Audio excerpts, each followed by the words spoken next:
السلام عليكم ورحمة الله تعالى وبركاته. الحمد لله رب العالمين، والصلاة والسلام على رسول الله وعلى آله وصحبه ومن والاه. Slips of the tongue and pen. The first step in purifying our hearts, or qulub, is to become vigilant regarding the use of our senses. Our senses are the gates to our hearts. Whatever I allow through my senses and limbs will either beautify my heart or corrupt it. Indeed, the contents of my heart, my emotions, thoughts, ideas, and will are all the result of my choices I have made in the use of my senses.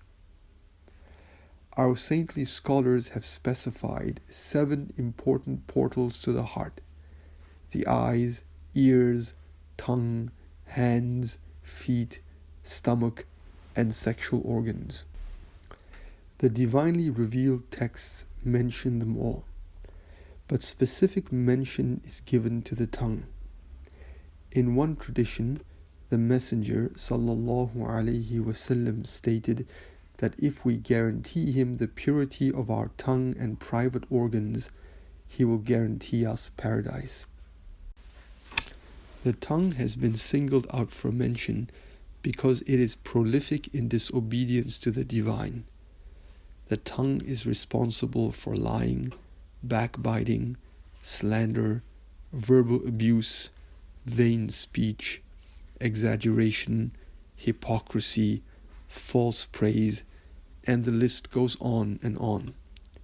For this reason, the Messenger ﷺ taught that the key to all good is to restrain the tongue. Are people not cast into the fire upon their faces due to the harvest of their tongues? He asked.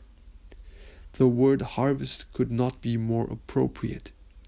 Words have tremendous consequences: hurt that never heals, marital discord, family conflict, social strain, political tensions, and even war. We take the tongue's power very lightly. The Messenger ﷺ warned that a person would say a word that he or she deems insignificant, but will be thrown into the depths of hell because of it. Controlling the tongue is a difficult and painful struggle.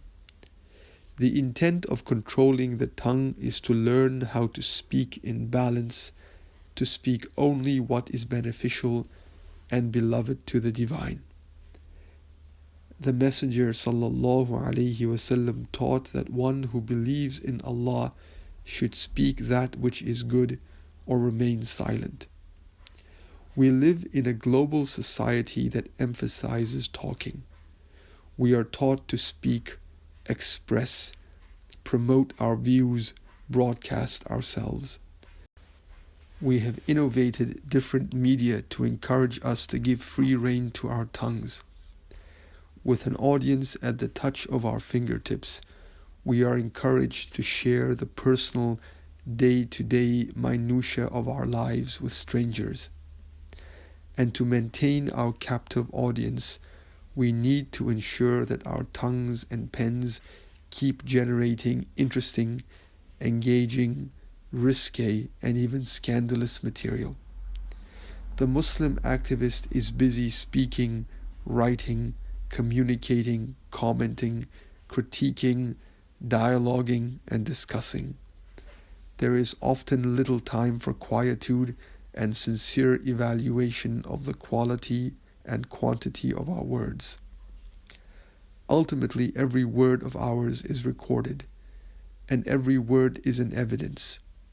When it remains within the normative framework of Islamic values, it is for me, and when it does not, it is against me.